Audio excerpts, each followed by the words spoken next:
Hey guys, for today's video, we're gonna take you through the process of transforming spaces from ugly boxes to more sophisticated and cozy spaces. So grab a coffee and enjoy the show.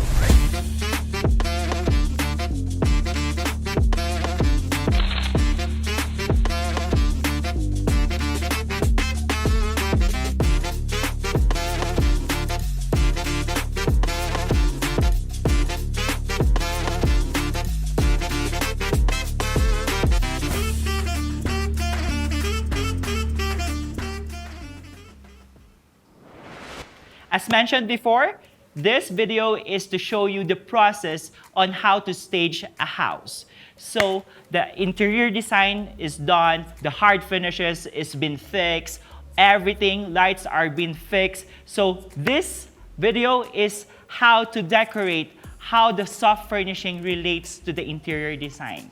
So first consideration is the clutter. So we don't want extra items in our spaces. So we have to keep it in the cupboard.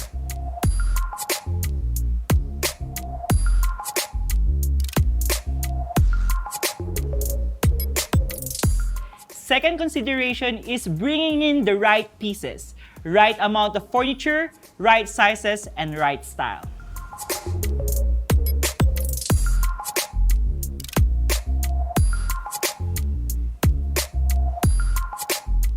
Consideration number 3, we have to furnish it with intention.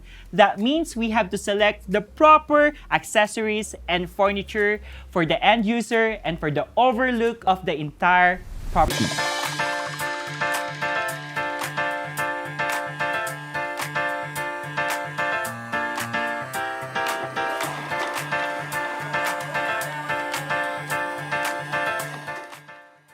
Fourth consideration is to use light and warm paint color and infuse them with artificial and indirect lighting.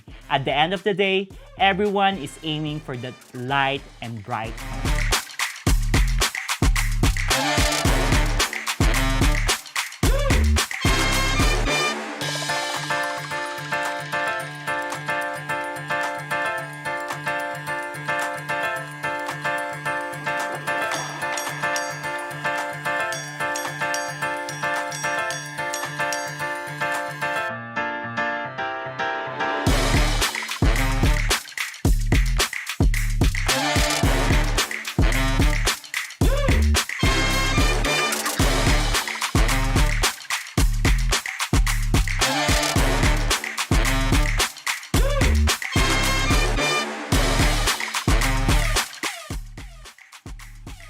Fifth and last consideration is zoning and creating focal point. Zoning means you're utilizing the space provided and creating conversational areas. Wherein creating focal points, you're adding personality and an impactful impression.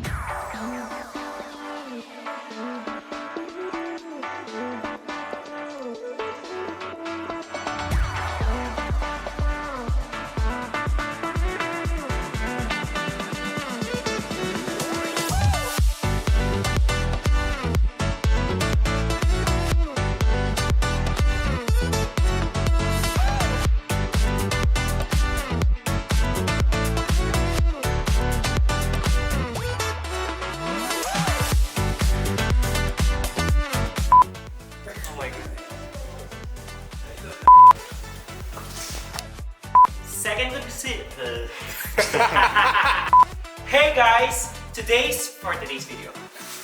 Okay, Alright, no worries. For today's video, we're gonna make. Oh, sorry. It's okay. Yes. Sorry. So, are you guys ready? Please. Sorry. Guys, ready? How to end it? So that process take a very long. Oh, sorry. So for the intention of this video is to make.